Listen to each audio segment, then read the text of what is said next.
Projekt Erasmus+, finančna pismenost za hitrejšo finančno neodvisnost. Avtorji in sodelavci Marija Skofi, Joana Angelopoulou, Darko Kovačič, Eva Žunec. Projekt Finlit je financirala Evropska komisija v okviru programa Erasmus+, ključni ukrep 2. Ta publikacija odraža le stališča avtorjev in sodelavcev, Evropska komisija ni odgovorna za informacije, ki jih vsebuje. Naložba v znanje se najbolje obrestuje. Benjamin Franklin. Pred začetkom oceni svoje znanje finančne pismenosti z odgovori na naslednja vprašanja. Ali meniš, da si finančno pismena? Ali se zavedaš finančnih posledic svojih vsakodnevnih dejavnosti, delo, študij, vožnja na delo, uživanje hrane in tako dalje? Ali meniš, da si sposobna sprejemati dobre, koristne in odgovorne finančne odločitve? Ali lahko izračunaš svojo neto vrednost? Ali razumeš in znaš uspešno načrtovati svoj denarni tok, na primer upravljanje prihodkov, plačevanje davkov? Ali meniš, da si s formalnim izobraževanjem pridobila dovolj znanja o upravljanju osebnih financ? Ali lahko pripraviš finančni načrt za izbrani cilj? Ali lahko sestaviš seznam prednosti varčevalnega računa? Ali veš, katere so vrste posojil in kako se razlikujejo? Ali poznaš razliko med navadnimi in sestavljenimi obrestmi ter kako jih izračunati? Ali meniš, da so v splošnem naložbe, ki so bolj tvegane, sčasoma bolj donosne kot naložbe z manjšim tveganjem? Ali meniš, da je finančna pismenost ključnega pomena za hitrejšo finančno neodvisnost mladih, na primer za upravljanje zaposlitve, vzpostavitev in vodenje lastnega gospodinjstva, uresničevanje finančnih ciljev? Cilj e-tečaja finančne pismenosti je doprinesti k boljšemu razumevanju in uspešni uporabi finančnih konceptov.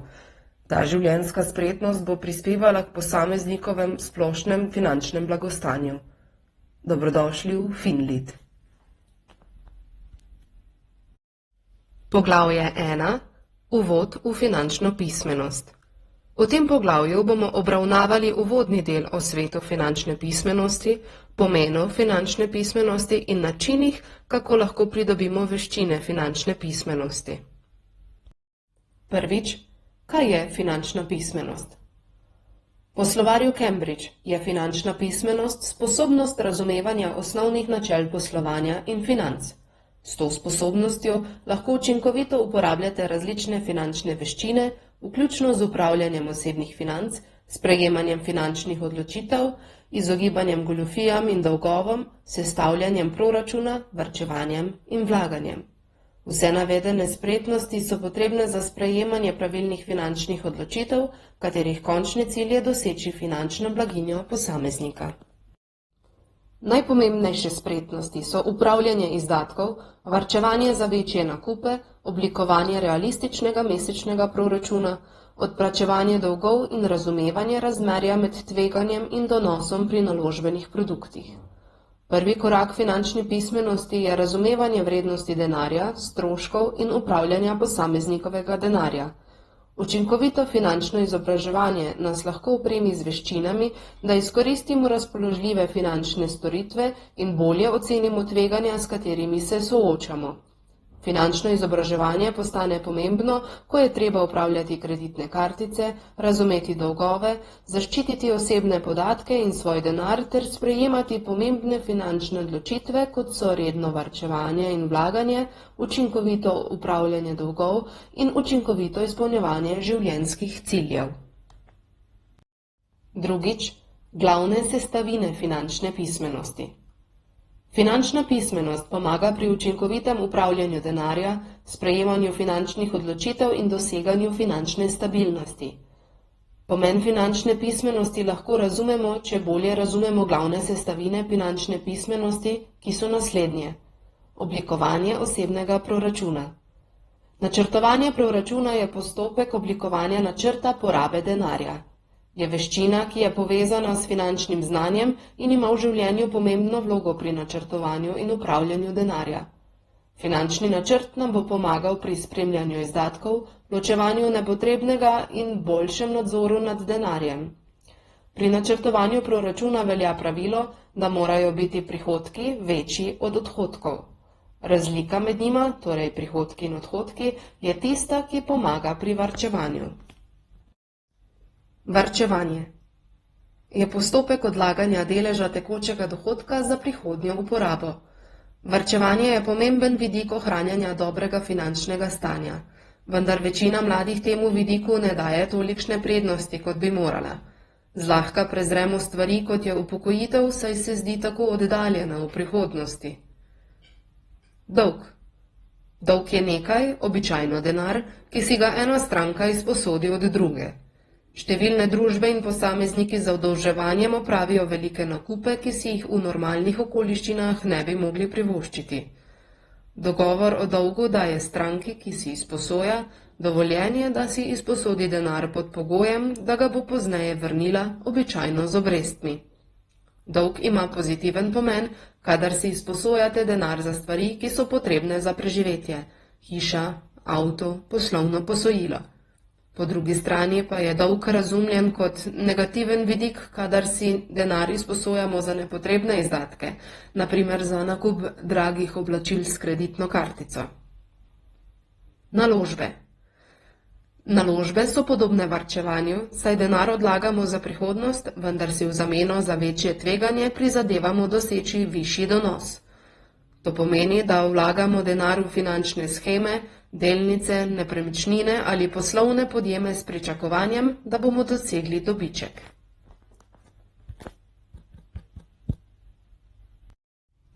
Tretjič, krepitev finančne pismenosti, finančni nasveti za mlade. Ko mladi razumejo, kako upravljati z denarjem, lahko uresničijo svoje sanje v okviru realnosti.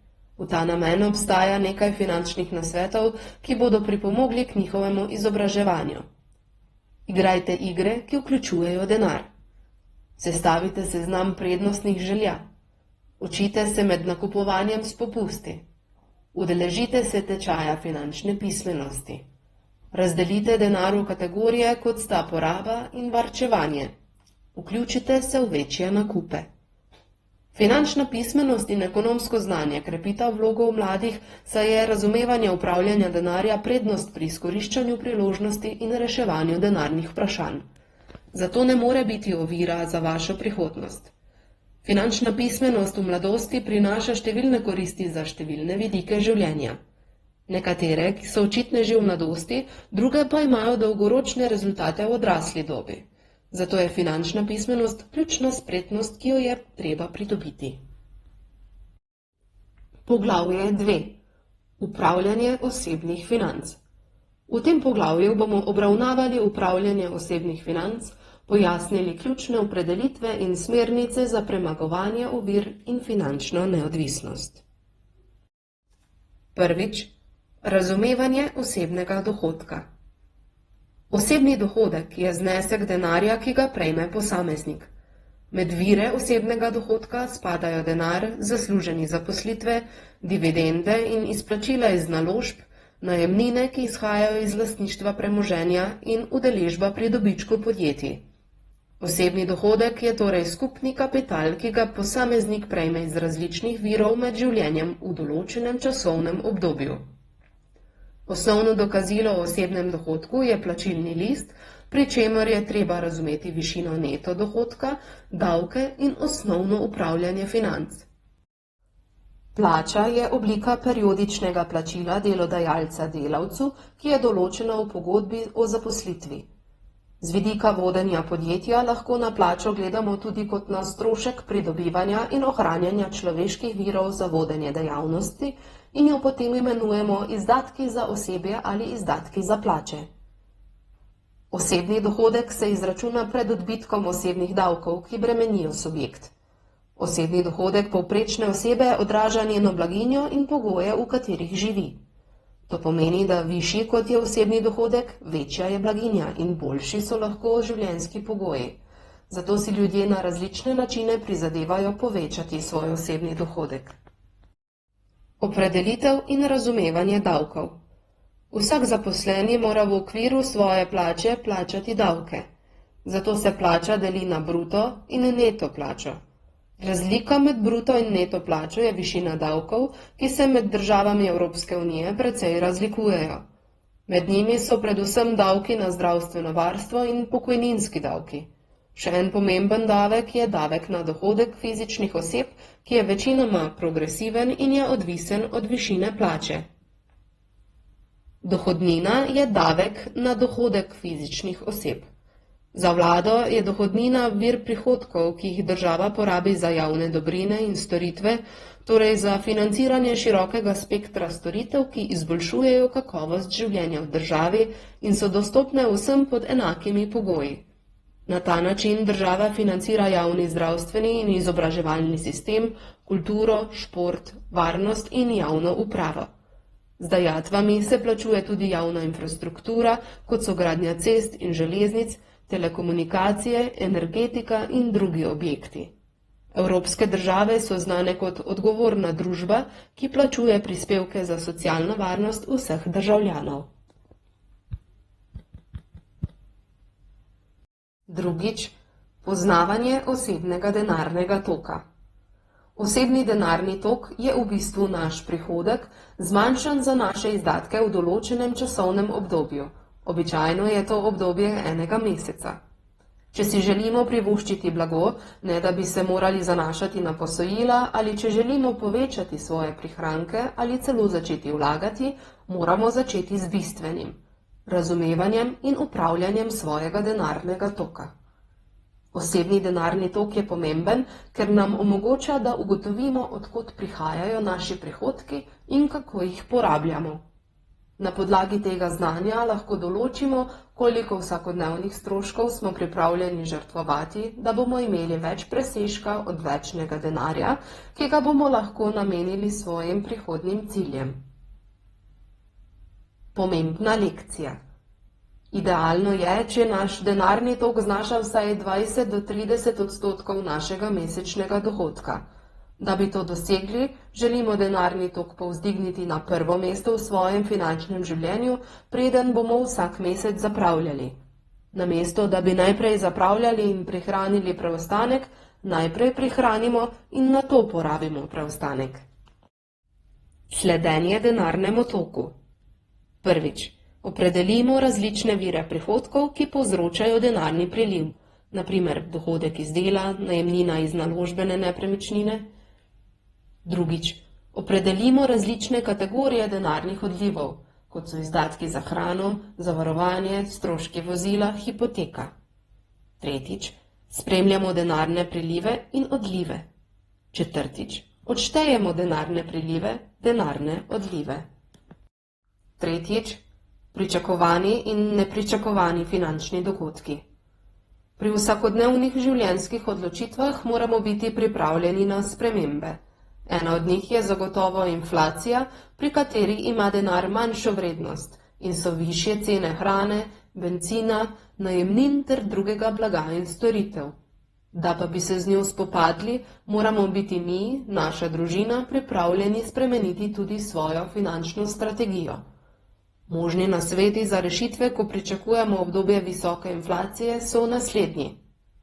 Poskušajmo kupiti in imeti v lasti več premoženja, na primer nepremičnine, zlato. Kupujmo trajnostne, trajne in uporabne izdelke. Pripravimo se na pomanjkanje, na primer pripravimo zaloge nepokvarljivega blaga in osnovnih potrebščin. Kupujmo tudi na večja pakiranja, na razprodaji, vendar ne pozabimo, da to ne sme vplivati na kakovost našega življenja in artiklov. Bodimo na tekočem z najnovejšimi informacijami o svetovnih financah. Čeprav vsi nepričakovani dogodki ne veljajo za negativne, so na splošno velika presenečenja, ki vplivajo na našo finančno prihodnost, navadno negativna. Ta možnost nepričakovane finančne stiske pomeni, da bomo morda morali spremeniti način razmišljanja o denarju in način, kako smo navajeni ravnati z njim. Z malo načrtovanja in varčevanja zdaj, v sedanjosti, bomo veliko lažje obvladovali te nujne primere in nepričakovane dogodke, ko nam bodo prišli na pot. Začnimo s skladom za nujne primere. Ustvarimo sklad za nujne primere za plačilo nepričakovanega popravila avtomobila ali hiše. Prav tako imejmo pri roki nekaj lahko dostopne likvidne gotovine za primer, da jo bomo v naglici potrebovali. Sklenimo lahko tudi zavarovanje za dom, avto in življenje. Zdravstveno zavarovanje zmanjša znesek stroškov, ki jih bomo plačali iz žepa zaradi nepričakovanega zdravstvenega dogodka. Avtomobilsko in stanovanjsko zavarovanje nam pomagata nadomestiti stroške nesreče, požara ali škode zaradi naravne nesreče, kot sta poplava ali požar.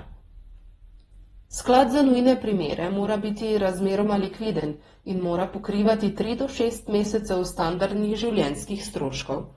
Če smo samski ali družina z enim samim dohodkom, lahko razmislimo o oblikovanju sklada za nujne primere do 1 leta.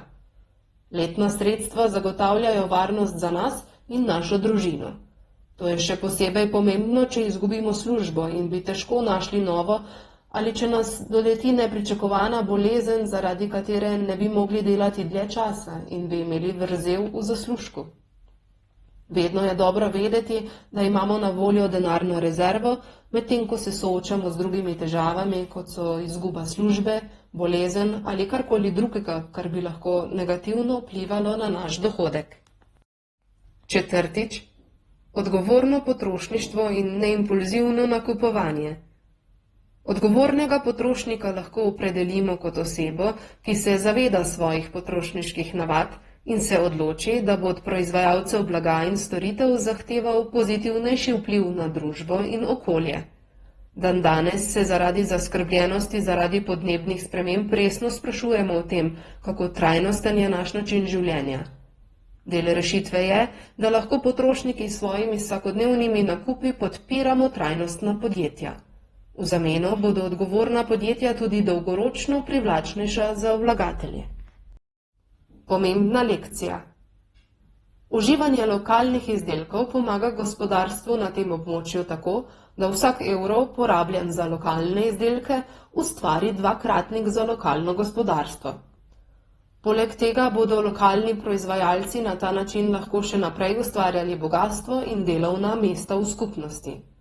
Korist ima tudi trg, saj ustvarja pogoje za manjše konkurente, kar ima za posledico boljšo ponudbo in morebitno znižanje cen ter večjo dostopnost za uporabnike in potrošnike. Vsa prej navedena dejstva odgovornega potrošnika lahko strnemo v naslednjem. Zaskrbljenost zaradi podnebnih sprememb, razumevanje prednosti lokalne potrošnje, zmanjšanje količine energije, ki jo porabi potrošnik, zmanjšan vnos rib v prehrani, zmanjšanje vnosa mesa iz prehrane, uporaba in polnjenje steklenic za vodo, manj plastike, izogibanje pretirani porabi vode, manjšanje količine zavržene hrane. V nasprotju z odgovornim potrošništvom je impulzivno nakupovanje večinoma nenačrtovano in se zgodi v trenutku kot odziv na zunanji sprožilec. Naprimer, ko v trgovini zagledamo želen priljubljen izdelek. Zato je impulzivno nakupovanje bolj notranje motivirano in se moramo pri nakupovanju zavedati sebe ter razlikovati med željami in potrebami, saj lahko to bistveno prispeva k finančnim izdatkom. Poskusimo slediti načelom minimalizma. Petič, premagovanje ovir do finančne neodvisnosti. Finančna svoboda ima za vsakega posameznika drugačen pomen. Za nekatere pomeni, da zaslužijo dovolj za preživljanje družine, za druge pomeni življenje brez računov za kreditne kartice in hipoteke, za tretje lahko pomeni varčevalni račun, na katerem je veliko denarja. Najpogostejše ovire pri doseganju finančnega uspeha, stabilnosti in svobode so naslednje. Pomanjkanje discipline. Brez discipline je težko ustvariti bogastvo. Materializem. Prepričanje, da bodo stvari obogatile naše kakovostno življenje. Dolg. Vendar ne pozabimo, da ni vsak dolg slab. Primer, nakup hiše se izkaže za dolgoročno naložbo. Davki. Zunanji pravni dejavnik, na katerega ne moremo vplivati. Inflacija. Zunanji dejavnik, ki se širi in na katerega v določenem časovnem obdobju ne moremo vplivati. Naložbene napake, ki se jim lahko ali ne moremo izogniti s svetovanjem, učenjem, posodabljanjem znanja. Izredne razmere. To so nepričakovani dogodki, ki se razlikujejo po obsegu. Pomembna lekcija. Ljudje, ki so lastniki podjetij, so običajno finančno najbolj neodvisni.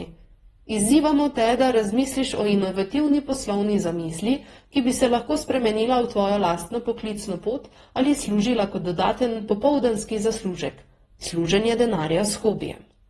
Zavedaj se tudi, da za opravljanje nekaterih poslovnih dejavnosti potrebujemo dovoljenja ali moramo izpolnjevati nekatere zakonske zahteve, na primer zagotavljanje varnosti in zdravja pri delu. Poglavje 3. Ustvarjanje prihrankov. V tem poglavju bomo pojasnili, zakaj in kako ustvariti prihranke, ter razložili ključne opredelitve in navodila za pripravo varčevalnega načrta in opredelitev njegovih ciljev. Prvič, varčevanje je dobra ideja. Prihranki so denar, ki osebi ostane po porabi izdatkov iz dohodka v določenem časovnem obdobju. Prihranki torej predstavljajo presežek po plačilu vseh izdatkov in obveznosti. Z ustvarjanjem prihrankov lahko v življenju uživamo večjo finančno varnost.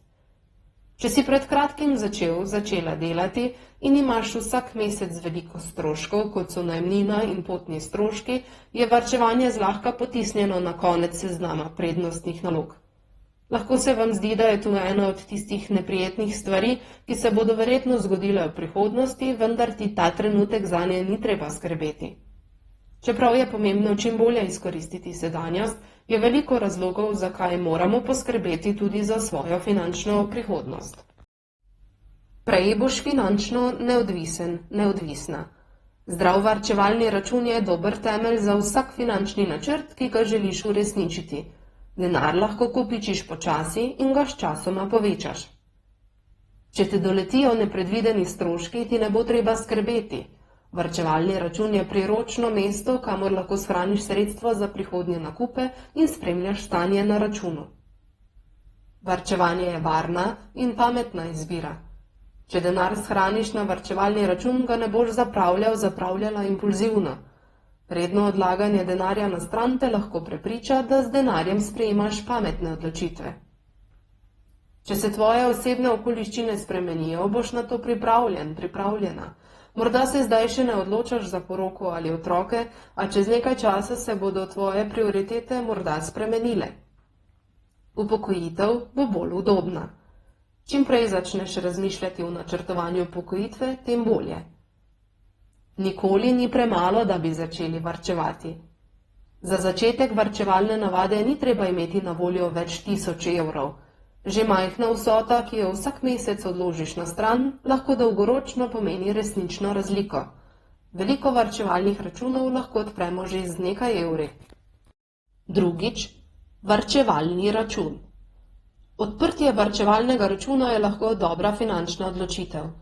Zagotavlja nam varno mesto za shranjevanje denarja za različne nujne primere, prihodnje nakupe ali celo upokojitev. Poleg tega se na varčevalnih računih sčasoma običajno nalagajo obresti. Varčevalni račun je torej obrestovani depozitni račun pri banki ali drugi finančni instituciji. Čeprav ti računi običajno plačujejo skromno obrestno mero, so zaradi svoje varnosti in zanesljivosti odlična možnost za tako imenovano parkiranje denarja, ki ga želimo imeti na voljo za kratkoročne potrebe. Obresti so tiste, ki jih plačamo, če si izposodimo denar, in tiste, ki jih banke plačujejo, če pri njih varčujemo. Obrestne mere so prikazane kot odstotek zneska, ki si ga izposodimo ali prihranimo v enem letu. To pomeni, da denar, shranjen na bančnem računu, ki ne prinaša obresti, ali doma, na varnem v nogavici, izgublja dragocene možnosti zaslužka. Obrestna mera, ki jo zaslužimo, je odvisna od pogojev v pogodbi o varčevalnem računu in od tega, kje smo ga odprli. Varčevalni račun lahko običajno odpremo v nekaj minutah, in sicer prek spleta, telefona ali osebno. Poleg tega lahko redno vplačujemo in izplačujemo sredstva, ne da bi se zavezali k trajanju vezave ali skrbeli za kazni za izplačilo. Varčevalni račun lahko tudi povežemo z drugimi računi, kot so tekoči računi, in med njimi prenašamo sredstva. Čeprav je prenos sredstev na varčevalni račun in z njega enostaven, lahko obstajajo omejitve glede števila in vrste dovoljenih dvigov na določen cikel varčevanja, kar lahko omeji mobilnost našega denarja. Če že imaš varčevalni račun, je dobro, da redno preverjaš pogoje, saj se lahko obrestne mere in pogoji računa sčasoma spremenijo. Če se šele odločaš zanj, se prepričaj, da primerjaš in razumeš pogoje takšnih računov. Poišči banke, ki ponujajo varčevalne račune brez zahteve po minimalnem stanju. Tretjič, varčevalni cilji. Vsi imamo cilje in stvari, ki jih želimo doseči v življenju. Če prevzamemo nadzor nad svojimi financami in pripravimo načrt za svoj denar, bomo najbolje uskladili svoje cilje s stanjem na bančnem računu. Finančni cilji so razlog, da prevzamemo nadzor nad svojim denarjem. S ciljem v mislih si lahko ustvarimo načrt za doseganje svojih denarnih ciljev. Finančni cilji so cilji ali mejniki, ki jih želimo doseči z denarjem v določenem času.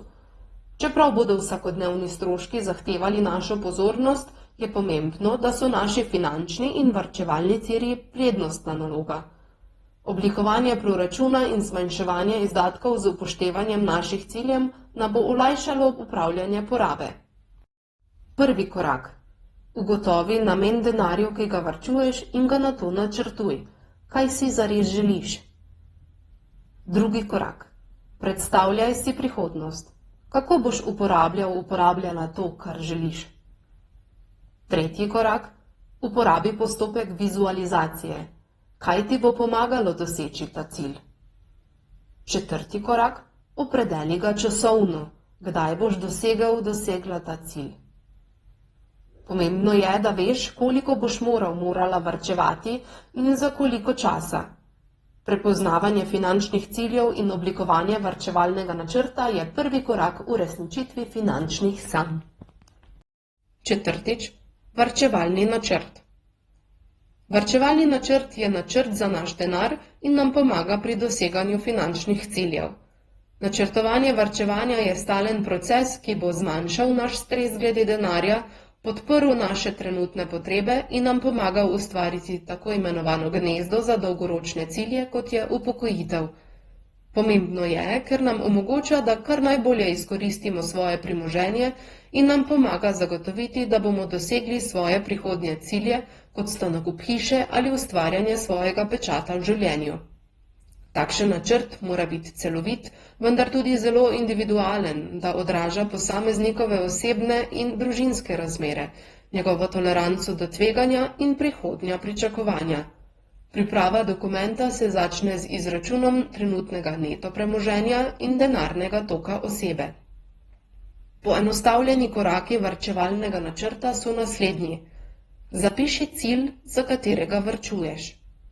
Določi skupni znesek, ki ga moraš prihraniti, da dosežeš ta cilj. Odloči se, koliko tednov imaš na voljo, da prihraniš želeni znesek. Skupni znesek deli s številom opredeljenih tednov. To je tvoj varčevalni cilj. Razmisli, kako bi lahko zmanjšala obstoječe stroške, da bi se približala skupnemu znesku, ki ga želiš prihraniti hitreje. Poglavje 4.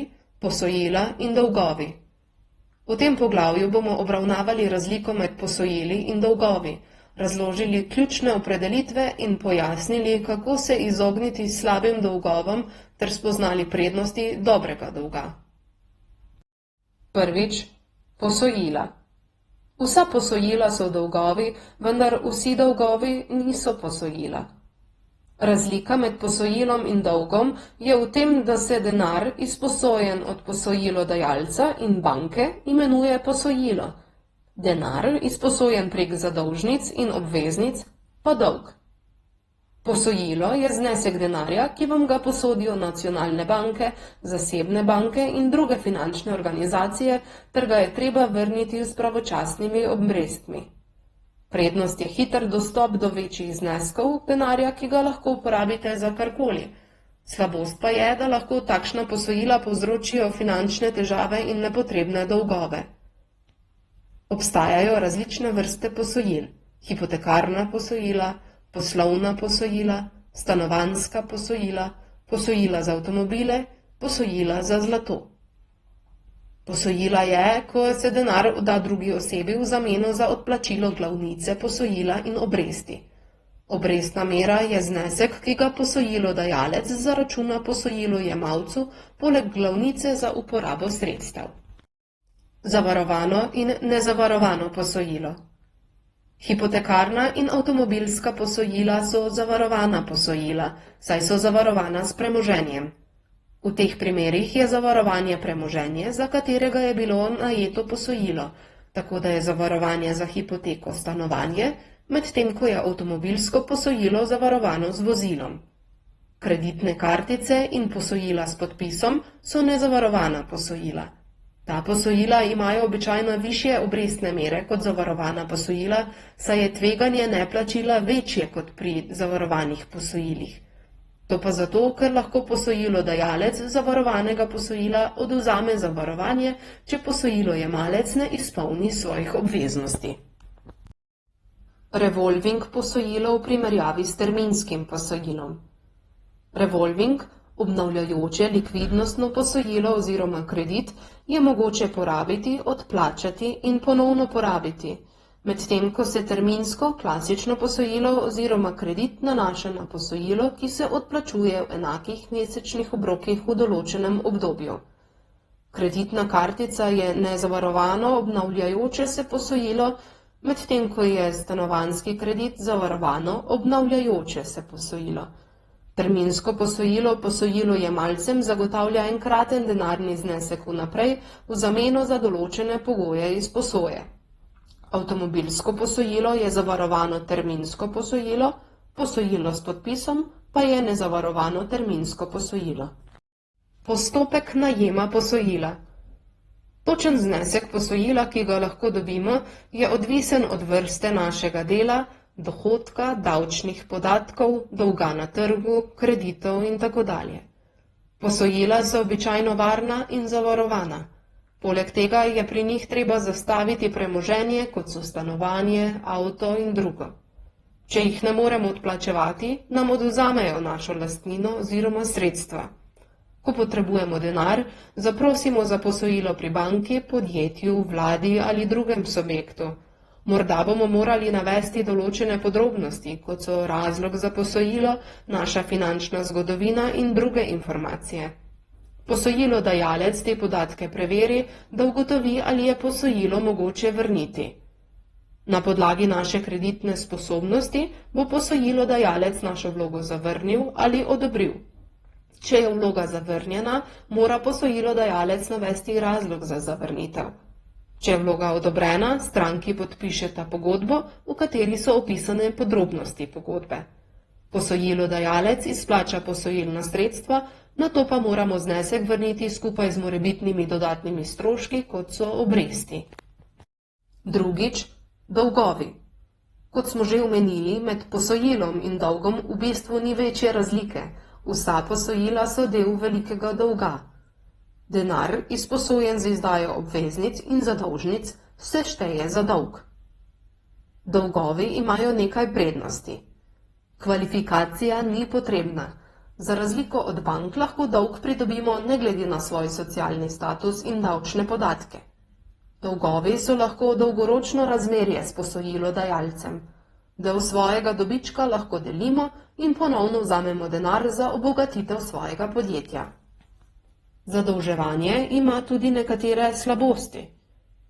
Vpliv na bonitetno oceno. Dolgovi znatno zmanjšajo našo bonitetno oceno, kar daje slab vtis na trgu. Zaradi tega bi morda morali plačati višjo obrestno mero. So nevarna izbira. Številni posojilodajalci so lahko goljufi in lahko se zapletemo v dolžniško past, kar nas lahko pripelje do groženj ali celo zapora. Tudi vlade imajo dolgove. Imenuje se javni dolg in predstavlja celoten neporavnan dolg, obveznice in drugi vrednostni papirji centralne vlade države. Ob pravilni uporabi lahko javni dolg izboljša življenjski standard v državi. Vladi omogoča gradnjo novih cest in mostov, izboljšanje izobraževanja in poklicnega usposabljanja ter zagotavljanje pokojnin. To tudi spodbuja ljudi, da več trošijo, namesto da bi varčevali. Takšna poraba pa dodatno spodbuja gospodarsko rast. Tretjič, dobri in slabi dolgovi.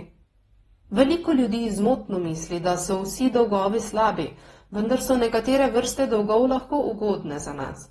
Na splošno lahko dolg, ki ga lahko odgovorno odplačujemo na podlagi posojilne pogodbe, pomeni dober dolg, saj se lahko ugodna zgodovina plačil in dokaz, da lahko odgovorno ravnamo z različnimi vrstami dolga, odraža v kreditni oceni.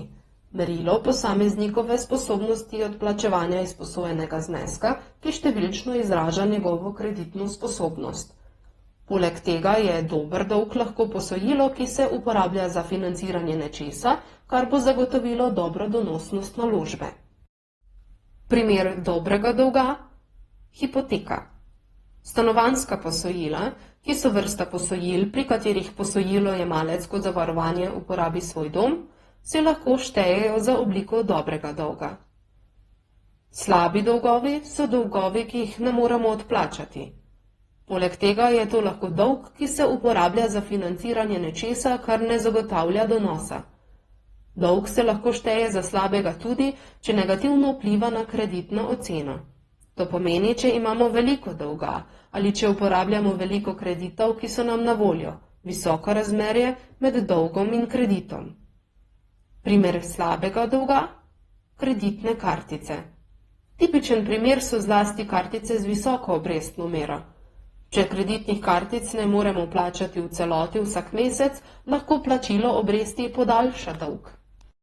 Dolgovi z visokimi obrestmi. Med njimi so lahko tudi posojila za plačilo ali nezavarovana osebna posojila, ki se lahko štejejo za slab dolg, saj lahko posojilojemalec težko odplačuje visoke obresti, zaradi česar se pogosto znajde v slabšem finančnem položaju. Tako imenovan payday loan je vrsta kratkoročnega posojila, pri katerem posojilodajalec odobri posojilo z visokimi obrestmi glede na naš dohodek. Glavnica posojila je običajno del vaše naslednje plače. Za kratkoročno takojšnje posojilo se zaračunavajo visoke obrestne mere. Oderuh je oseba ali subjekt, ki posoja denar po izjemno visokih obrestnih merah in pogosto grozi z nasiljem, da bi izterjal dolgove. Obrestne mere so na splošno precej višje od zakonsko določene, posojilodajalci pa so pogosto člani organiziranih kriminalnih združb. Da bi se izognili nastanku slabih dolgov, upoštevajmo naslednje. Razmislimo. Če se odločamo za nakup, ki povečuje naš dolg, se vprašajmo, kako nam bo ta nakup koristil, ne le danes, ampak tudi dolgoročno. Varčevanje. Vodenje sklada za nujne primere, ki lahko pokrije nepričakovane izdatke.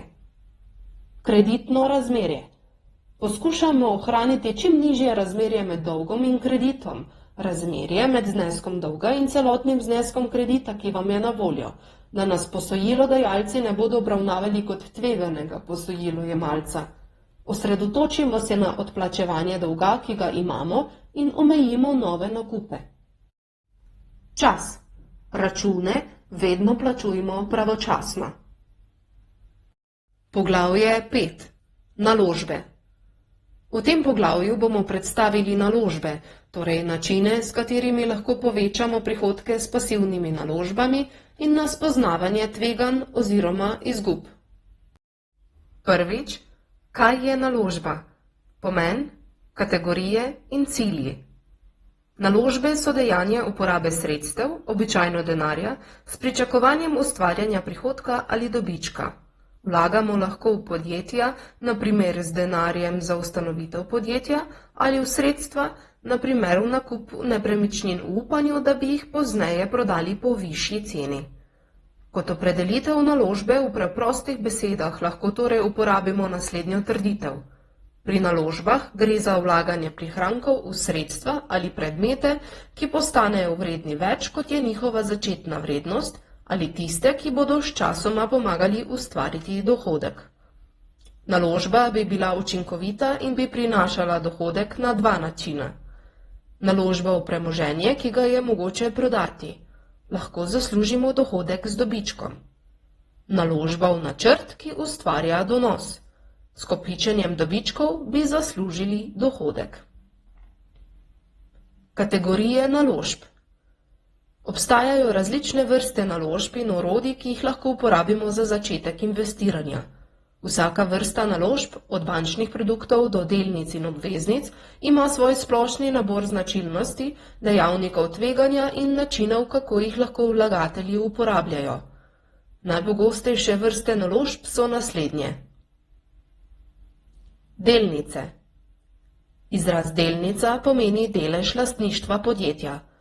Vlagatelji kupujejo delnice, ker menijo, da se bo njihova vrednost sčasoma povečala. Vlagatelji v podjetje se imenujejo delničarji, ker imajo v lasti del dobička. Kako vlagati v delnice v 6 korakih? Prvič, odločimo se, kako želimo vlagati na borzi. Drugič, izberemo naložbeni račun. Tretjič, razumemo razliko med naložbami v delnice in sklade. Četrtič, določimo proračun za naložbe na borzi. Petič, osredotočimo se na dolgoročno vlaganje. In šestič, upravljamo portfelj delnic. Obveznice. Obveznice se imenujejo instrumenti s fiksnim donosom. Uporabljajo se za zbiranje denarja, tako da si jih vlade izposodijo od vlagateljev. Cene obveznic se spreminjajo obratno sorazmerno z obrestnimi merami, kar pomeni, da zvišanje obrestnih mer povzroči znižanje cene obveznice. Vzajemni skladi in skladi ETF. Vzajemni skladi in ETF-ji, elektronski prenos sredstev, temeljijo na skupnih naložbenih idejah v obveznice, vrednostne papirje in druge instrumente, ki zagotavljajo donose. Bančni produkti. Bančni produkti vključujejo vse storitve, produkte ali pripomočke povezane z naložbami, upravljanjem gotovine, kartičnimi storitvami, kot so kreditne kartice, predplačniške kartice ali debetne kartice, transakcijski računi in varčevalni računi ter elektronsko nakazilo sredstev. Opcije. Opcije so izvedeni finančni instrumenti, ki dajejo kupcem možnost, da kupijo ali prodajo osnovno sredstvo po vnaprej dogovorjeni ceni. Opcije se glede na dejanja delijo na nakupne in prodajne opcije. Anuitete, rente, mesečni obrok. Renta je pogodba za zavarovalnico, pri kateri vplačamo v enkratnem znesku ali v obrokih, v zameno pa prejemamo izplačila neposredno ali v prihodnosti. Upokojitev. Upokojitev se imenuje obdobje, ko nekdo preneha delati. Znesek denarja ob upokojitvi temelji na letnem dohodku nekoga za udobno življenje ali na življenjskih pričakovanjih. Ko se starost za upokojitev približuje, morajo vlagatelji začeti vplačevati na pokojninske račune. Začetna ponudba kovancev in kriptovalute. Začetna ponudba kovancev ali začetna ponudba valute je vrsta financiranja s kriptovalutami. Kriptovaluta ali kriptožeton je zbirka binarnih podatkov, ki je zasnovana tako, da deluje kot menjalno sredstvo. Drugič, kako začeti vlagati v delnice? Vlaganje v delnice je tudi za nekoga, ki še ne ve, kako vlagati.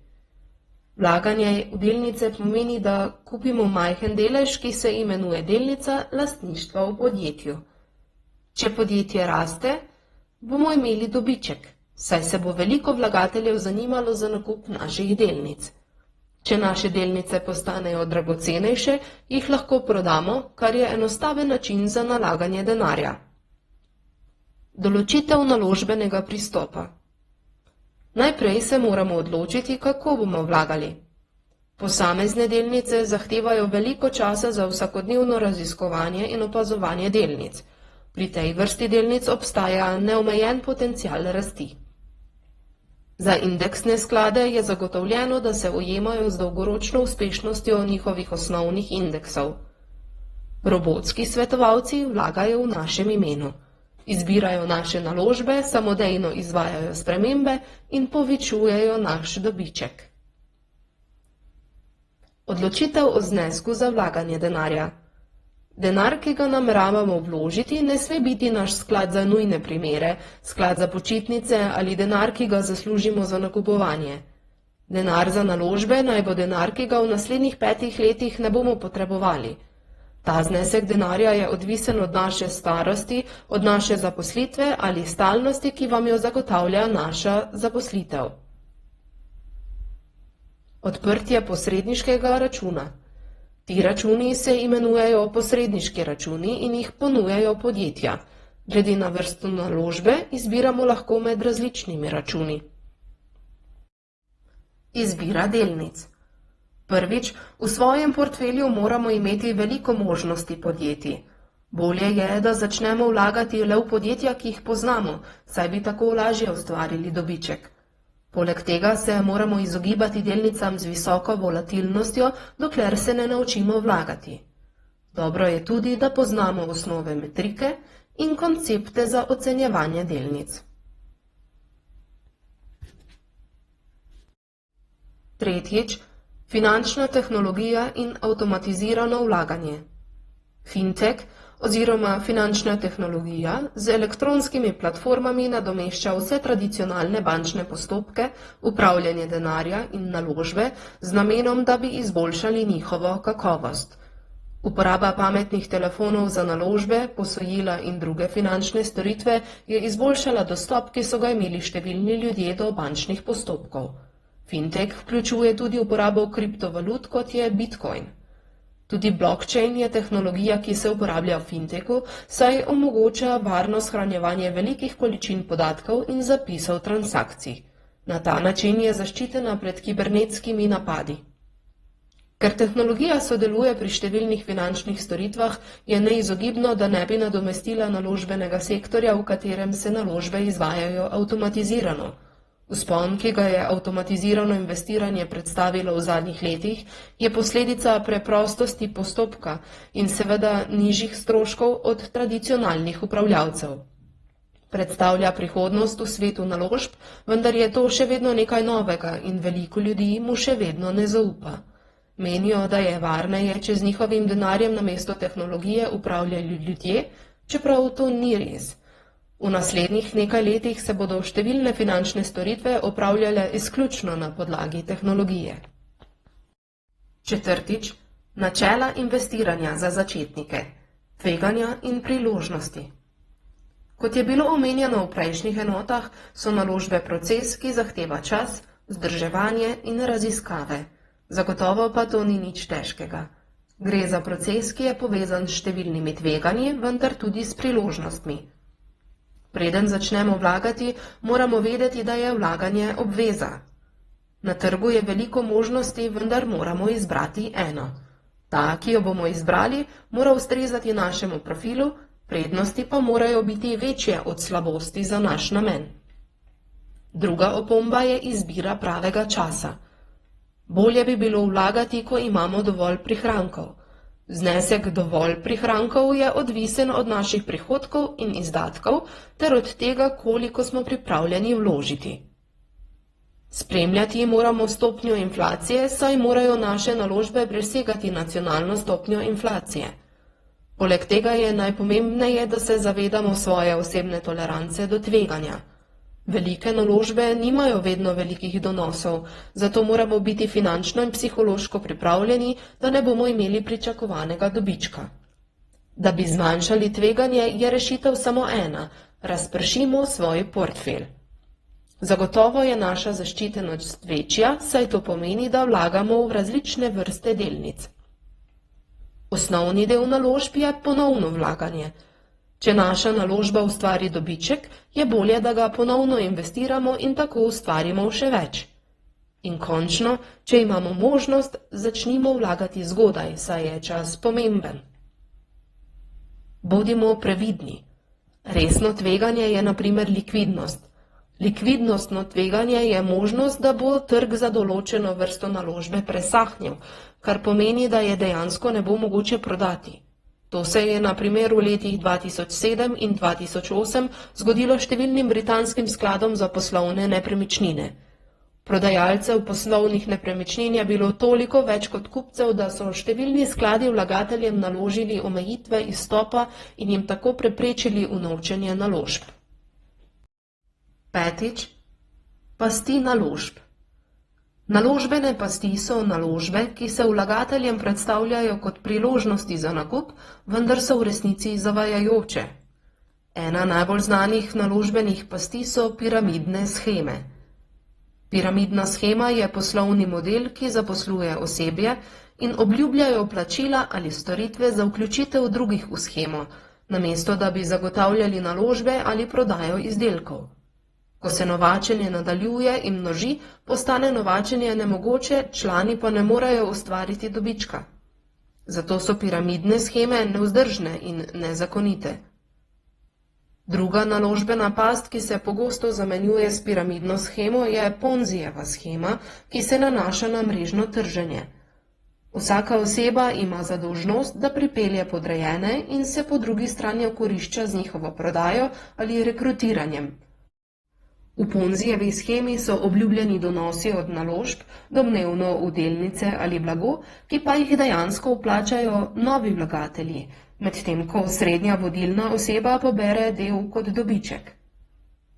Še ena od naložbenih pasti so sheme tako imenovanih prvovrstnih bank. V tej vrsti naložbenih pasti obljubljajo visoko donosnost in neobdavčen donos. Promotorji teh shem novim vlagateljem ponujajo, da vstopijo v, kot pravijo, finančne instrumente elitnih čezmorskih bank, ki so običajno na voljo le najbogatejšim vlagateljem na svetu. Zato se ne pustimo preslepiti priložnostim, ki se zdijo preveč dobre, da bi bile resnične, saj so večinoma zavajajoče. Razmislimo tudi o posvetovanju s strokovnjakom. Poleg tega, ker je to poglavje obravnavalo pasivne naložbe, imejmo v mislih, da je pri trgovanju z naložbami potrebno naše aktivno udejstvovanje, kar pomeni, da je potrebna večja vključenost, saj so te finančne dejavnosti v primerjavi s pasivnimi bolj zapletene. Pred koncem razmisli o pridobljenem znanju in odgovori na naslednja vprašanja. Ali si optimistična glede svoje finančne prihodnosti?